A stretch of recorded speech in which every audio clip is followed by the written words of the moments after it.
여기 헤드폰을 쓴 한 남자가 있습니다. 1984년 동베를린의 어느 건물 다락. 이 남자는 아래층에 사는 극작가와 배우 커플의 삶을 듣고 있습니다. 그들이 나누는 대화를, 그들이 연주하는 음악을, 그들의 사랑과 다툼과 침묵을, 이 남자는 그들을 직접 보진 못합니다. 오직 들을 뿐이죠. 이 소리의 파편들을 이어붙여서 머릿속에서 타인의 삶을 재구성할 뿐입니다. 그리고 그 재구성의 과정에서 국가에 충성하던 이 차가운 비밀 경찰은 서서히 무너져 내립니다. 감시라는 가장 비인간적인 행위가 역설적으로 한 인간을 인간으로 만들어가고 있는 것입니다.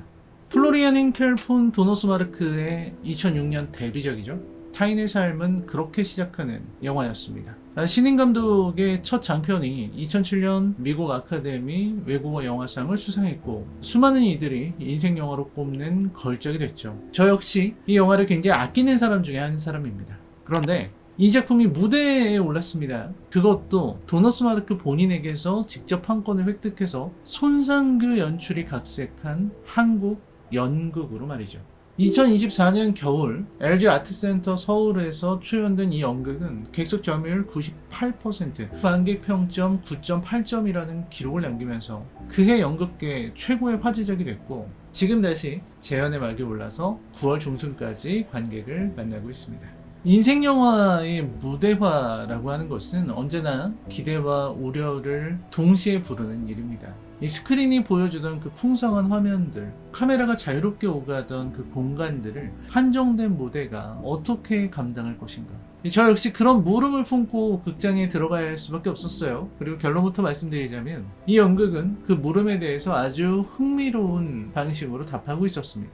영화를 따라가는 것이 아니라 연극만이 할 수 있는 방법으로 이 이야기를 다시 세공해낸 것이죠. 시간이 가는 줄 몰랐다는 표현을 이때 쓰는 것 같아요. 극이 끝나갈 무렵에는 이 객석에서 훌쩍이는 소리가 많이 들리더라고요. 그 소리야말로 이 공연이 성공했다 라는 가장 중요한 증거가 아니었나? 오늘은 연극 타인의 삶에 대해서 이야기를 좀 하려고 합니다. 원작 영화 그리고 연극에 대한 스포일러가 포함되어 있기 때문에 감상에 주의하시기 바라고요. 들어오시면서 좌측 상단으로 보셨겠지만 유료 광고 포함입니다. 이 영상을 만들기 위해서 연극 측에서 저에게 연극 관람을 할 수 있도록 도와주셨습니다. 아울러 약간의 영상 제작도 지원해 주셨다는 사실 한 번 더 밝히고 들어가도록 하겠습니다. 연극 타인의 삶 이야기입니다. 일단 이 이야기 배경은 베를린 장벽이 무너지기 전에 동독이죠. 슈타지. 그러니까 동독의 국가보안부인데요. 이들은 인류 역사상 가장 촘촘한 감시망을 구축했던 조직으로 알려져 있어요. 이웃이 이웃을 감시하고요. 친구가 친구를 밀고 하던 그런 시대입니다. 그 시대의 한복판에 비밀 경찰 게르트 비즐러가 있습니다. 비즐러는 아주 냉철하고 유능하고 무엇보다도 진심으로 체제를 믿는 사람이에요. 이 지점이 되게 중요합니다. 비즐러는 자신의 출세를 위해서 영혼을 파는 그런 기회주의자가 아니라 이 사회주의라는 이상을 정말로 믿었던 사람이거든요. 그런 그에게 동독 최고의 극작가인 드라이만, 그의 연인이자 인기 배우였던 크리스탈, 그 두 사람을 감시하라는 임무가 떨어지죠. 그런데 두 사람을 감시할수록 이상한 일이 벌어집니다. 도청장치 너머로 흘러오는 두 사람의 삶이, 그들의 예술이, 그들의 사랑이 이 비즐러의 내면에 균열을 내기 시작한 거예요. 이 원작 영화에서 가장 유명한 대목 중 하나는 드라이만이 피아노 앞에 앉는 장면일 겁니다. 레닌이 베토벤의 열정 소나타를 두고서 이 음악을 계속 들으면 혁명을 완수할 수 없을 것 같다고 말했다. 이 일화를 언급하면서 드라이만은 이 음악을 진심으로 들은 사람이 과연 나쁜 사람일 수 있겠느냐라고 묻죠. 그 순간 헤드폰 너머에서 그 음악을 듣고 있던 사람은 다름 아닌 비즐러였습니다. 이 음악이, 예술이 그를 통과해서 지나가고 비즐러는 예전의 자신으로 돌아갈 수 없게 되버려요. 그래서 비즐러는 자신이 충성을 바쳤던 조직에 반하는 선택을 합니다. 감시 대상을 보호하기 시작하는 것이죠. 내가 감시해야 되는 대상을 오히려 보호하기 위해서 보고서를 조작하고 결정적인 순간에는 증거를 치우고 그 대가로 자신의 경력을 잃어버립니다. 그리고 영화의 그 유명한 결말, 베를린 장벽이 무너진 뒤에 자신에 대한 슈타지 문서를 열람한 드라이만은 이 암호명 HGW XX7이라는 요원이 자신을 지켜왔다는 사실을 알게 되죠. 그리고 몇 년 뒤에 선한 사람을 위한 소나타라는 소설을 그 암호명에 헌정합니다. 우편 배달부가 된 비즐러가 서점에서 그 책을 발견하고 포장해드릴까요? 묻는 점원에게 답하는 마지막 대사. Geschenkverpackung?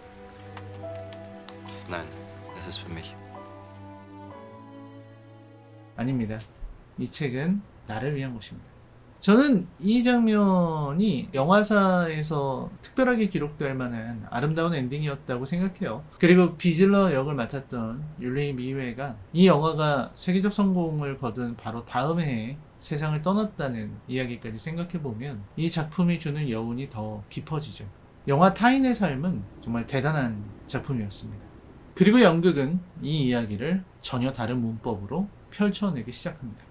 이번 연극의 각색 연출 맡은 손상규 씨는요, 원래는 배우로 더 잘 알려진 인물이에요. 공동 창작 집단 양손 프로젝트의 멤버였고요. 오셀로, 벚꽃동산 같은 작품들에서 배우로서 관객과 평단의 신뢰를 쌓은 분이시기도 하고요. 까미의 소설을 무대로 옮겼던 이 전락에 이어서 그 두 번째 연출작이 바로 이 타인의 삶.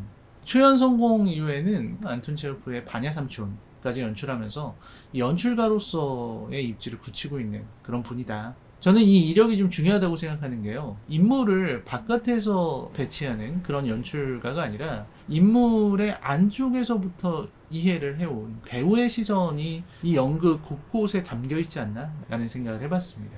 이 연극이 좀 대단한 게 무대 위에 서는 배우가 6명에 불과합니다. 제가 본 회차에서는 윤나무 씨가 비즐러를 맡았고요. 장승조 씨가 드라이만, 임수양 씨가 크리스타를 연기했고 김수현, 이호철, 박성민 이 세 분이 각각 햄프 장관, 그루비츠, 오도를 맡아서 무대를 빛냈습니다. 이 6명이 1인 다역을 소화합니다. 그래서 동베를린이라는 세계 전체를 무대 위에 올려내거든요. 감탄한 부분이 있어요. 윤나무 씨 같은 경우는 침묵이 정말 좀 인상적이다라는 생각을 했어요. 원래 연극이라고 하는 거는 어쩔 수 없이 이 무대에서 사람들에게 보여줘야 되기 때문에 이런 액션이라든지 소리라든지 이런 것들이 커질 수밖에 없죠. 그런데 이 비즐러라는 인물은 대사를 하는 것보다는 듣는 시간이 더 긴 캐릭터예요. 이 듣는 연기라는 게 얼마나 어려운 일일까? 연극에서의 배우의 연기가 분출하는 것이라면 비즐러는 분출하는 게 아니라 서서히 물들어가는 연기를 해야 되거든요. 이 헤드폰 너머에서 보이는 그 삶에 물들어가야 돼요. 굉장히 미세한 변화를 표정과 행동으로 연기를 해낸 이 윤나무 씨의 연기는 박수를 받아 마땅하다. 크리스타는 임수양 씨 연기로 봤는데 이 매체에서 만에 쌓아온 그런 연기 이런 것들이 있기 때문에 감정의 밀도가 높은 배우다라는 생각을 하게 됐던 것 같아요. 크리스타라는 캐릭터는 체제와 예술과 자신의 어떤 욕심 이런 것 때문에 사실 세상으로부터 짓눌리는 인물이거든요. 크리스타는 매우 위태로워요. 금방 꺾여버릴 것 같고 금방 쓰러질 것 같아서 오히려 더 애초롭게 아름다운 그런 캐릭터인데 그 캐릭터를 정말 설득력 있게 표현했다. 장승조 배우는 오랜만에 무대로 돌아왔다고 하는데 이 드라이만이라는 캐릭터를 맡아서 인물의 품위, 흔들림 아주 인상적으로 연기했다고 생각합니다. 외투 하나 갈아입는 것만으로도 다른 인물이 되는 광경 이런 것들이 이 연극이라고 하는 예술이 지닌 아주 오래된 전통적인 마법이죠. 새삼 확인할 수 있었습니다. 그리고 전 무대 연출도 되게 좋았다고 생각이 들었어요. 왜냐면 이 한정된 공간 안에서 아주 최소한의 전환을 해야 되는 그런 극한의 상황에 처한 연극이라는 생각도 들거든요. 근데 그 안에서 이 비즐러의 도청실, 드라이만의 집, 극장, 취조실 여기를 자유자재로 오갈 수 있는 아주 영리한 연출을 했다고 생각을 합니다. 이 손상규 연출이 한 인터뷰에서 한 30개에 가까운 장면이 빠른 리듬으로 전환되는 작품이다 라고 얘기를 했는데 실제로 극장에서 체감하기도 리듬이 그렇습니다. 장면과 장면 사이에 군더더기가 없고요. 이 전환 자체가 하나의 어떤 연출적인 쾌감을 주는 작품이다. 인터미션 없이 쭉 달려가는 이 공연 안에서 지루함을 느낄 틈이 없었다. 정말 밀도가 높았다. 물론 이제 지루함을 느낄 틈이 없었기 때문에 이 대사를 놓쳐버리면 방금 그 얘기는 뭐였지? 하고 나면 그 생각에 잠길 틈이 없어진다는 건 좀 단점일 수 있습니다. 6명의 배우, 몇 개의 소품 이것만으로도 밀도 높은 세계를 보여줄 수 있었다라는 게 놀라움이었다라는 말씀을 드리고 싶어요. 엄밀히 말하자면 저는 영화평론가고 지면에 글을 쓰는 것도 대부분 영화평론이거든요. 애니메이션 평론을 몇 개 했다고 해서 제가 연극평론이나 이런 걸 할 수 있다고 생각하지는 않습니다. 근데 저는 영화를 보는 사람이기 때문에 영화와 연극의 비교가 지금 영상의 핵심이 되어야 된다고 생각해요. 그래서 먼저 인정할 건 인정을 해야 됩니다. 상황의 전달이라는 측면에서는 영화가 연극보다 훨씬 더 직접적일 수밖에 없다는 거예요. 무슨 얘기냐면 카메라는 어떻게 할 수 있느냐, 동베를린의 잿빛 거리를 담을 수 있어요. 도청 장치가 가지고 있는 그 디테일한 장치들을 보여주죠. 배우의 눈동자가 흔들리는 순간을 클로즈업으로 잡아내요. 영화가 보여줄 수 있는 화면의 풍성함, 이거는 무대가 물리적으로 따라갈 수 있는 것이 아니에요. 근데 이건 매체의 조건이지 우열의 문제는 아니거든요. 어쨌든 이야기를 처음 접하는 사람에게 더 친절한 쪽은 분명히 영화일 겁니다. 근데 이상한 일입니다. 극장을 나서면서 저는 어떤 장면들은 연극 쪽이 더 깊이 박힌다는 걸 느꼈어요. 여운이 더 길게 간다는 것도 느꼈습니다. 연극은 많은 걸 보여주지 않잖아요. 보여주지 못하는 게 아니라 보여주지 않는 것이 연극의 방법론 중 하나입니다. 무대 위에 없는 공간, 무대 위에서 일어나지 않는 사건, 그 모든 여백들을 관객이 자신의 상상으로 채워야 됩니다. 그러니까 관객은 수동적으로 화면을 받아들이는 것이 아니라 배우가 던지는, 연출가가 던지는 최소한의 단서들을 붙잡고 능동적으로 장면을 완성하는 일종의 공동 작업자가 되는 것이죠. 그리고 상상으로 지은 집, 이건 눈으로 본 집보다 오래 남습니다. 내 상상력이 벽돌을 쌓아 올린 장면은 이미 절반쯤은 나의 것이거든요. 자, 그럼 한 발 더 들어가 보자고요. 중요한 인물은 비즐러입니다. 비즐러는 이 이야기에서 유일하게 보지 못하는 사람이에요. 비즐러는 드라이만과 크리스타의 삶을 소리로만 접해요. 헤드폰 너머의 웃음소리, 타이핑 소리, 음악, 그걸로만 느끼죠.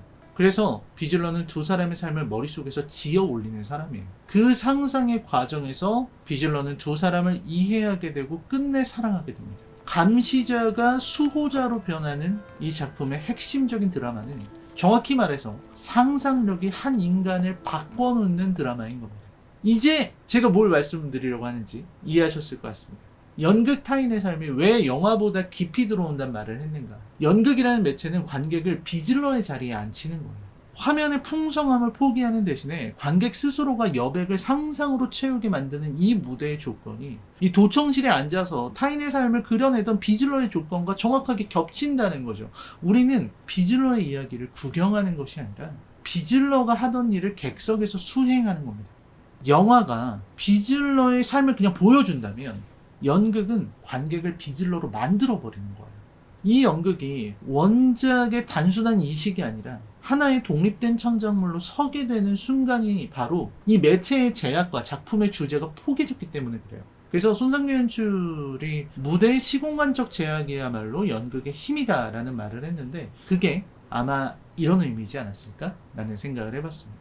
그 종반부의 감동이 정말 필연적이었어요. 그게 끝나갈 때 훌쩍거림이 들렸다 이런 말씀을 드렸는데 타인의 삶을 오래 들여다본 사람은 그 삶에 무관심할 수 없어요. 사랑이란 게 그런 거거든요. 바라보는 것에서 시작하는 거예요. 누군가를 알아가면서 시작하는 거예요. 그게 비즐러의 운명이었고요. 그날 밤 객석에 앉아있던 우리 모두의 경험이었다. 생각해보면 우리가 극장에서 겪는 건 항상 그런 거였죠. 불 꺼진 어둠 속에 앉아서 나와 아무 상관없는 타인의 삶을 2시간 동안 지켜보는 일을 했죠. 어쩌면 그 쓸모없어 보이는 그 응시가 우리를 조금씩 다른 사람으로 만들어 왔다. 이 작품은 감시자의 이야기라는 가장 역설적인 형식으로 증명한 겁니다.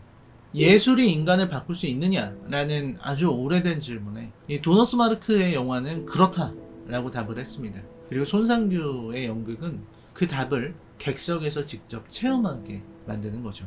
이 영화로 이 작품을 사랑했던 분들이라면 이 무대 위에서 보는 타인의 삶은 같은 이야기의 반복이 아니라요. 전혀 다른 각도에서 찌르고 들어오는 두 번째 경험이 될 겁니다. 그리고 이 이야기를 처음 접하는 분들이라면 사실 어느 쪽에서 출발하셔도 좋아요. 영화를 보셔도 되고 연극을 보셔도 될 것 같습니다.